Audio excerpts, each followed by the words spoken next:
5 minute के एक गीत पे बाबा साहब के नमन करते हुए, चूंकि 14 अप्रैल का जन्म भइल सब जाना था, कौना समय में भइल सब जाना था, लेकिन कुछ दर्द है, कसक है गौरी शंकराचार्य के दिल में। बाबा जब आप आए तो मेरे हाथों में पैरों में बेड़ियां ही बेड़ियां थी। यहां तक कि लोगों ने हमें छोड़ा नहीं, गले में हड़िया और कमर में झाड़ू बांधने का काम किया। जिस मनुस्मृति का आपने बाद में विरोध किया, जिसे आपने जलाया, मनु के विधान को, और संविधान दिया जिससे यह देश चलता है, सब माने बराबर विधान माने कानून, सब माने बराबर विधान माने कानून, सबको समता का अधिकार दिया है आपने। जितना अधिकार रानी का होगा उतना अधिकार मेहतरानी और मेहतरानी के बेटे का होगा। कितना गुणगान हम करेंगे। 14 अप्रैल की सबेरवा एगो गीत हमार छूटल बा। हरी म्यूजिक के मालिक बैठे हैं भाई। तो बाबा साहब आए हैं किन परिस्थितियों में, जिनका गुणगान लोगों ने किया, और धन्यवाद है इन बच्चों का, ऐसे महापुरुष जिनको विश्व के लोगों ने देवता कहा। वो कौन देवता, कैसे, क्यों देवता कहे गए, हमारी गीत के इतने मकसद बा। आई मकसद सगरी हमें ही में पूरा कह दे। 4 लाइन के गीत में वो कौन गीत बाजत बा मुन्ना?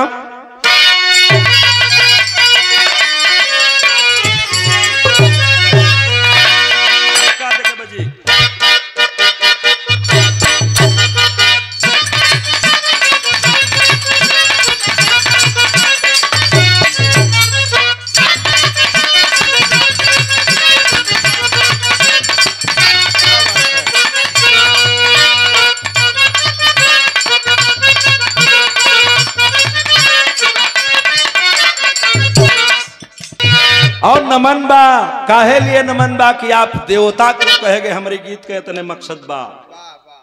क्यों लोगों ने आपको देवता कहा? देवता वो के कहल जले हरि बाबू, जो देता है वही देवता है।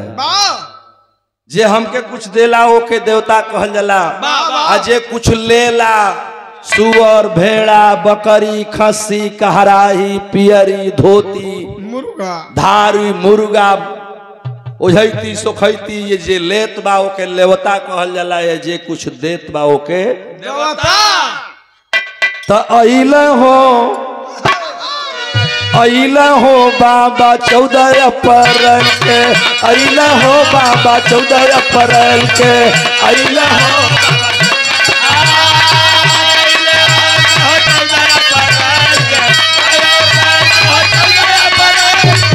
अइला हो बाबा 14 अप्रैल के, अइला हो बाबा 14 अप्रैल के, अइला हो बाबा 14 अप्रैल के।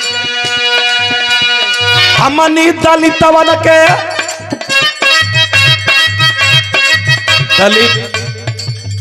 दलित शब्द बाद में आया है। पढ़े लिखे साथी बैठे हैं, माननीय इंजीनियर साहब जोगेश बाबू, पूरे संविधान को आप पढ़ डालेंगे तो दलित शब्द का प्रयोग कहीं बाबा साहब ने नहीं किया है।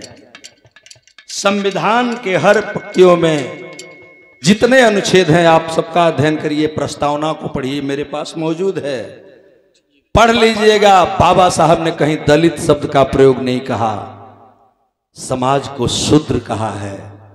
और उसी शूद्र को परिभाषित करने के लिए माननीय और कांसी राम साहब जब आते हैं तो 15 और 85 कहते हैं, और 85 को दलित कहते हैं, शूद्र कहते हैं, जिनमें अहिर भौर कुर्मी कहार पाल गड़री दुनिया पासी खट्टी चमार डोम धरिकार आदि आदि आदि आदि वगैरह वगैरह लोग आते हैं, लेकिन शूद्र मानने को लोग तैयार कहाँ हैं। यही तो दर्द थी कांसीराम साहब को। बाबा साहब का मिशन पढ़ा था, बाबा मानवर साहब ने इस्तीफा दिया था नौकरी से, रिजाइन करके तब बॉम्ब सेफ DS4 बनाया और 14 अप्रैल 84 को बहुजन समाज पार्टी बनाया, संविधान मैनिफेस्टो बना, और संविधान के बल पर वह दल चलता है। मैं किसी पार्टी की बात नहीं कर रहा हूं, मैं एक बात बता रहा हूं आपको। वो जागृति एक ऐसी दे करके गए कि हमरा समाज के लोग कबो भौर नुनिया चौहान खटीक MP MLA विधायक भैले का सपना ना देखत रहे। वो समय में भी मीनाक्षी जब इतिहास लिखाई कि नोनिया समाज का पहला संसद भारत के भई रहे, तो पहला नाव नोनिया का अगर आई तो बाल किशुन चौहान हो घोषी लोकसभा से भई रहल। इतिहास में दर्ज हो गई। राजभर समाज का विधायक कब हुआ था? तो तब हुआ था जब बीएसपी बनी थी, नहीं तो करीब पहले के पैदा ना रहल। तई बाबा साहब का मिशन हम बतावे जाते नहीं, क्यों आपको देवता कहा गया है, मैं यही बताने जा रहा था। लाइन कितनी है? सुरक्षित सीटों पर चमार धोबी पास दुसाध हो सका, लेकिन जौन हम बात बताओ तने हमारी बात के गौर करब, यही से हमें लाइन में लिखले हैं का हमनी दलितवन का धोवाई बादे मैल के, हमनी दलितवन का धोवाई बादे मैल के, अइला हो बाबा 14 अप्रैल के, अइला हो बाबा 14 अप्रैल के, अइला हो बाबा हमनी दलितवन के धोवाई बादे मैल, अरे हमनी गरीबवन के धोवाई बादे मैल के, जन्मई हो बाबा 14 अप्रैल के, जन्मई हो।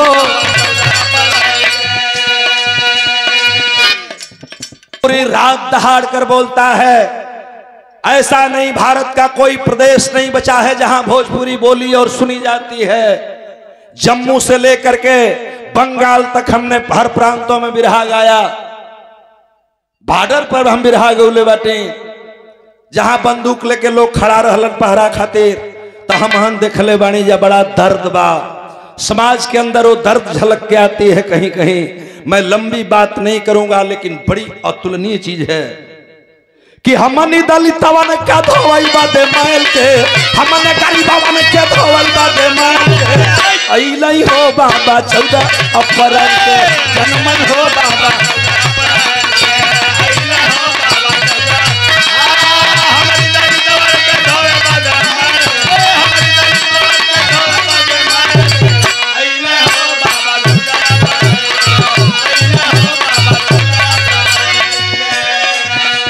माई भी मदाई के गोदिया का फूल हो,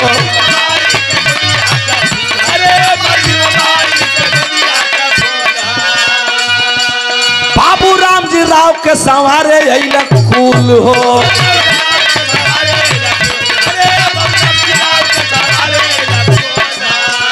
मनवा मोहल्ला घर अंगना में खेल के, मनवा मोहल्ला घर अंगना में खेल के, जन्मई हो बाबा 14 अप्रैल के, जन्मई हो बाबा 14 अप्रैल के, अइलई हो बाबा हमारी दादी दवाल के धोए बदमाए, हमारी दादी दवाल के धोए बदमाए, अइला हो बाबा 14 अप्रैल के, अइला हो बाबा 14 अप्रैल के। जहां इंसान को इंसान से नफरत थी बाबूजी, जहां इंसान को इंसान से नफरत थी, जानवरों में फर्क हो सकता है, लेकिन हिंदू मुसलमान पारसी सिख ईसाई बौद्ध जो भारत में मानव बसता है उसमें कहीं फर्क नहीं है। लेकिन जातीय बनाने वाले लोग, वर्ण व्यवस्था को हावी करने वाले लोग इसी धरती पर पैदा हुए। मेरे देश के भी नहीं रहे, विदेशों से आए और यहाँ के मूल निवासी भी नहीं है। उन्होंने हमें जातियों में बांट दिया, और जाति नहीं खाली जय साहब, जाति में भी जाति लोग बना दहलन, पूरी बनावल गई। यहाँ तक हम कहाँ बताई, अहिर में गुआर ढड़होर को दिहल गई। गुआल का बियाह ढड़होर में ना हुई, ढड़होर का बियाह गुआल में ना हुई। कितनी बड़ी नफरत पैदा की गई। जाति में भी जाति को बांटा लोगों ने।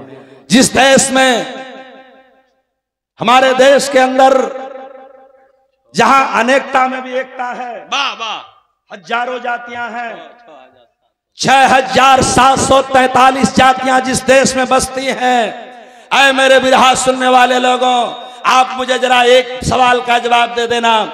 इस मंच पर बैठे हुए गायक पार्टी के भाई जवाब दीजिएगा आप मेरी बात का, कि जिस देश में 6743 जातियां बसती हैं, इन मनुवादियों ने 4 वर्ण बनाया, ब्राह्मण, क्षत्रिय, वैश्य और शूद्र।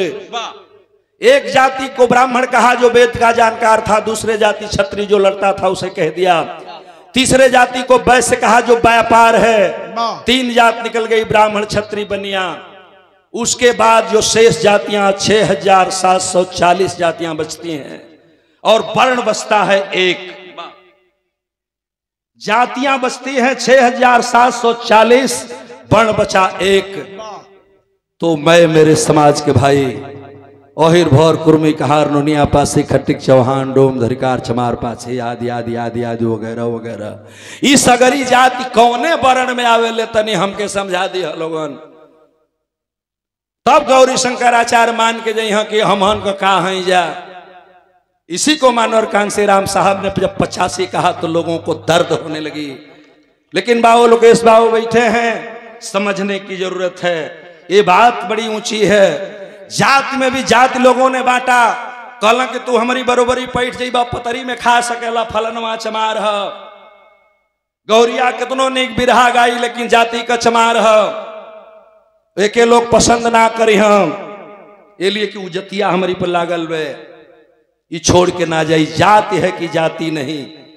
संत रैदास ने कहा कि जाति जाति में जाति है जस केलन के पात, जाति कुजाति न जाति है जब तक जाति न जाति। संत रैदास ने कहा कि जाति जाति में जाति है जस केलन के पात, जाति कुजाति न जाति है जब तक जाति न जाति। हमरा यूट्यूब आचार्य म्यूजिक बिरहा जो हमार निजी चैनल बा आचार्य म्यूजिक बिरहा जब खोलेंगे हम मिल जाएंगे। पहली गीतों में तो के मिली जवल मिलियन में पहुंचे जात में चौ से चमड़ा, मौ से मांस, र से रक्त, औ से अस्थि। अर्थात चमार में 4 शब्द होते हैं। चौ से चमड़ा, मौ से मांस, माँ में आ भी लगल बा तो औ से अस्थि और माँ से मांस, र से रक्त। जिसके अंदर जिसका निर्माण ही चमड़ा, मांस और रक्त से हुआ हो वह आदमी चमार है। लेकिन गांधी ने इसी चीज को उलट दिया था कि हरिजन कहा था। हरिजन शब्द चमार के लिए गाली है। जानते क्यों? मैं सवाल किया था बहुत पहले से, जब मैं अध्ययन किया तब से मैं जाना इस चीज को, तो बोलता हूं मंच पे। बता दो मेरे भाई, चौ से चमड़ा, मौ से मांस, रक्त से रक्त, औ से अस्थि हड्डी, जिसके अंदर जिसका निर्माण ही चमड़ा मांस रक्त से हुआ हो। अगर हम चमार हैं, हमें तुम हरिजन कह रहे हो। हरि माने भगवान, जन माने आदमी। तो अगर हम हरि कब आदमी हैं तो तू के कर आदमी हुआ? तू शैताने का हुआ नहीं। तू हूं चमार हुआ तो हम हूं चमार हैं। हरिजन हमके कबो मत कही है। इस चीज को दूर करने के लिए आपका जन्म हुआ था और आपने दिया।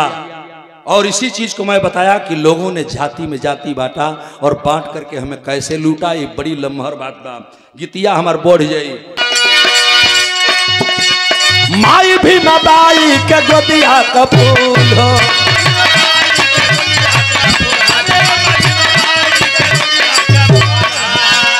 बाबू राम राव के सवारे अइला फूल हो।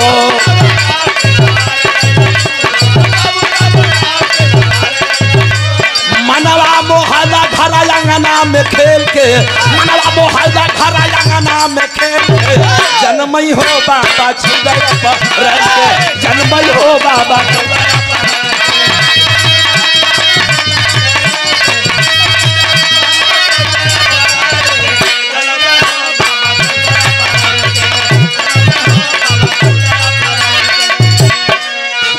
दौलत पीछे धार रहल हमारी नेवारिया,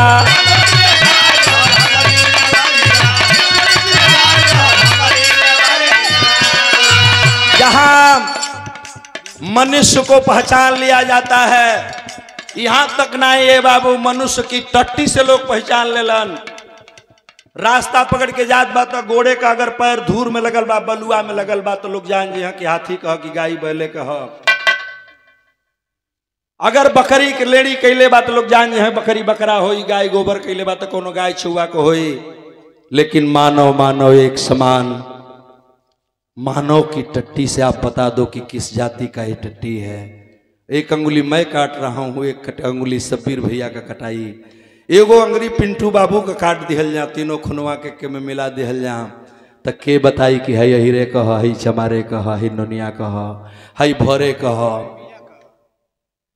है हिम्मत, लेकिन तूने यहां आकर के मनुवादियों के रूप में मनु के विधान को मान करके मूल निवासियों को बांटने का काम किया।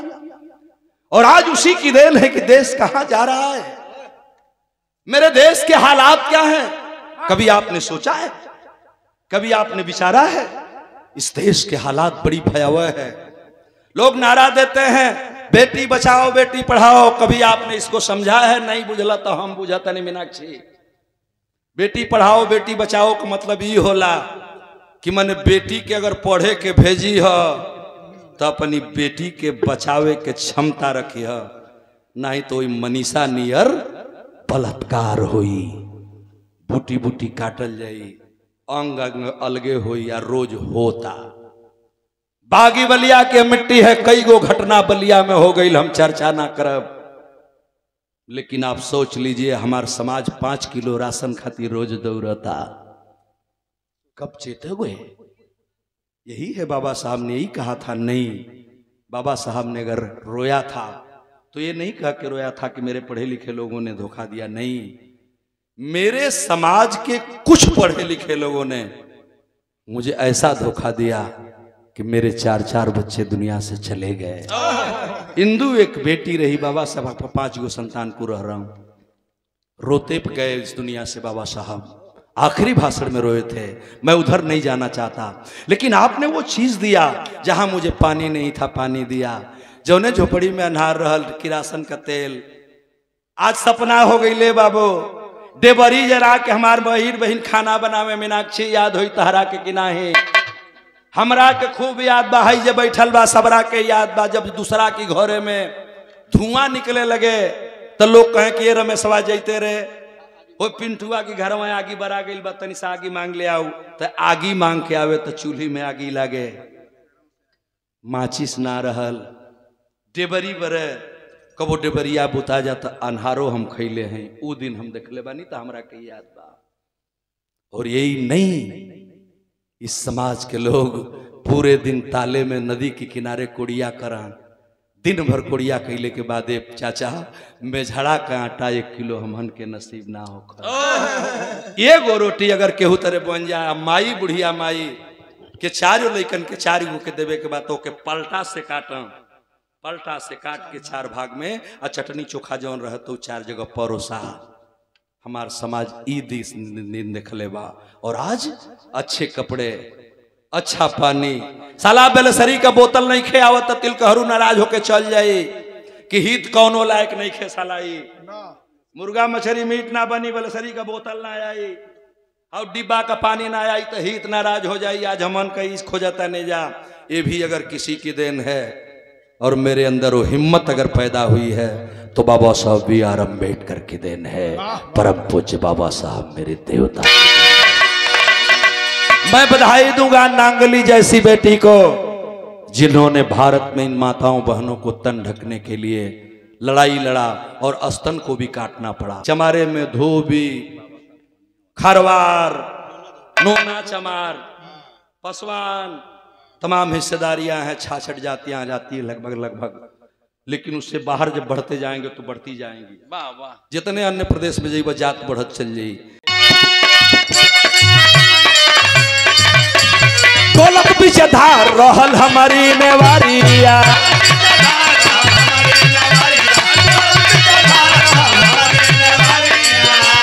खैले हला बाबा जिया के पतवारिया,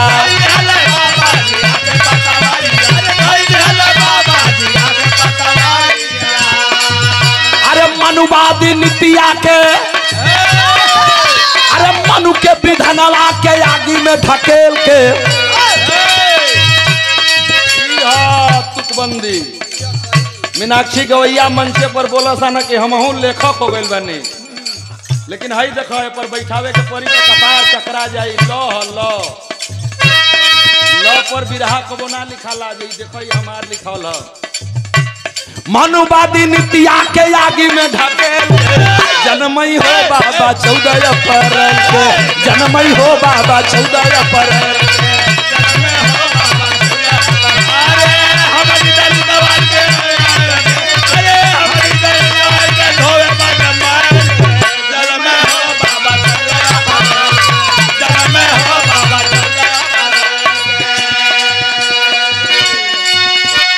बाबा आप दीपक के तले पढ़े, लेकिन हम लोगों को ऐसी चीज दे के आप गए कि आज हम का लाइट जो हिला। एगो घर में अगर 5 आदमी बात तो 5 गो हाथ में मोबाइल बे। मानने जय साहब इंजीनियर साहब लोग बैठे हैं, 5 गो लड़का बाना सा तो 5 की लगे मोबाइल बे, वो 20,000 से ऊपर के बे।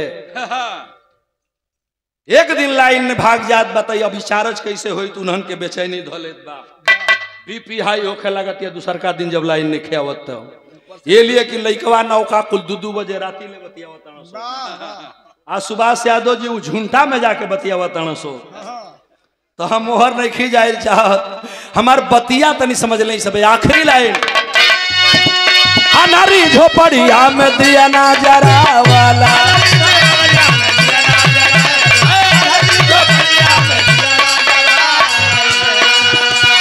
अनारी झोपड़िया में दिया ना जरा वाला,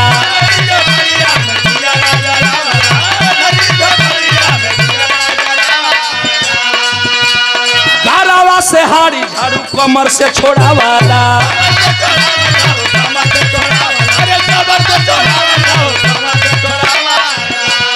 अनहरी झोपड़िया में लाइट जरावाला,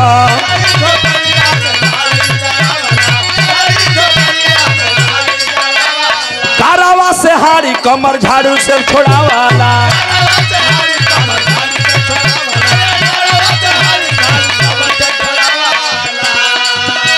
हाथवा में कलम दहला। शिक्षित बनो, संगठित हो तब जाके तुम्हारा अधिकार मिलेगा, संघर्ष करने की जरूरत नहीं, मिल जाएगा। जेई इंजीनियर मास्टर डीएम कलेक्टर बने हैं तो बाबा साहब की इस ताकत से बने हैं। बाबा साहब आप पढ़ नहीं पाए, सयाजी गायकवाड़ महाराज बड़ौदा नरेश की सहायता से, पिताजी की छोटी नौकरी में 14वीं संतान से यहाँ से लेकर विदेशों तक आपने पढ़ा। BA, BEd, MA, PhD, Bharat law, DLitt, बैरिस्ट्री ऑफ लंदन, कोलंबिया जैसी यूनिवर्सिटी में जाके पढ़ा। लंदन से वकालत करके आप लौटे और हिंदुस्तान के लिए आप दुनिया के लोगों ने कहा कि आप दुनिया के 6ठे नंबर के विद्वान बन के आए। लेकिन अरे मेरे विराग के श्रोता बंधुओं, गौरी शंकराचार्य आज बताकर सिद्ध करेगा आपको, बाबा साहब 6ठे नंबर के विद्वान नहीं थे। इन लोगों ने यहां भी हमको घुमा दिया। सही तो ये है यूट्यूबर भाइयों कि बाबा साहब 6ठे नंबर के विद्वान नहीं थे दुनिया के। वो समय धरती पर कुल 6 गो विद्वाने रहलन, तो ओके गिनल जाए 1 2 3 4 5 6, तो बाद में नाम आवे बाबा साहब के। फिर गिनल जाए 1 2 3 4 5 6, तो बाद में नाम आवे, इसलिए बाबा साहब के 6वां कहल गई। लेकिन जब 300 वर्षों का अध्ययन बराक ओबामा ने करवाया, स्टैचू लगवाया, सिंबल ऑफ नॉलेज लिखवाया, ज्ञान का प्रतीक बताया बाबा साहब को, सूरज बताया बाबा साहब को, तो उन्होंने सिद्ध किया कि उस समय बाबा साहब जब पढ़ के आए थे तो दुनिया में केवल 6 विद्वान थे। वो पहले में 6वें नहीं थे, बल्कि 6 विद्वाने रहलन। पहला विद्वान जोने में 6 विद्वानों का नाम आता है, Karl Marx, Lenin, Abraham Lincoln, Einstein, Mao Tse Tung. 6वां number पर बाबा साहब का नाम आवे तो ये लोग कह दिला कि 6वां विद्वान रहलन। सही ई ना हो, सही हो कि कुल 6 गो विद्वान रहलन, जेकर नाम भी हम बतौलिन ह। वो 6 में अगर पहला कोई विद्वान था तो वह विद्वान चमार महार का बेटा बाबा साहब B.R. अम्बेडकर, बाबा साहब जिन्होंने मुझे भारत के लिए निर्मित विश्वविख्यात संविधान लिखा। इसीलिए मैं गीत की आखिरी कर दिया। क्या गुरुदीन मोहम्मद कसी चल फुलवारिया,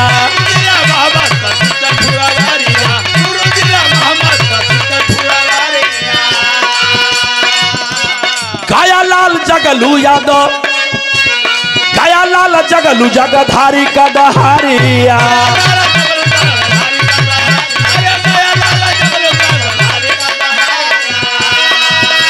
आचार्य गाँव बिरहा, राई राई रे राई राई रे हाय हाय हाय हाय हाय।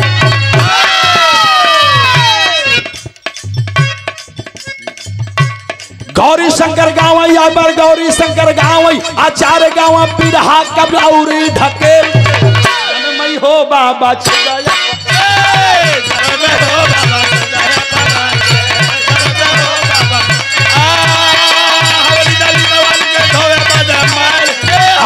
लइकवन का धोवाई बाटे मैल के आई नहीं हो बाबा चौदह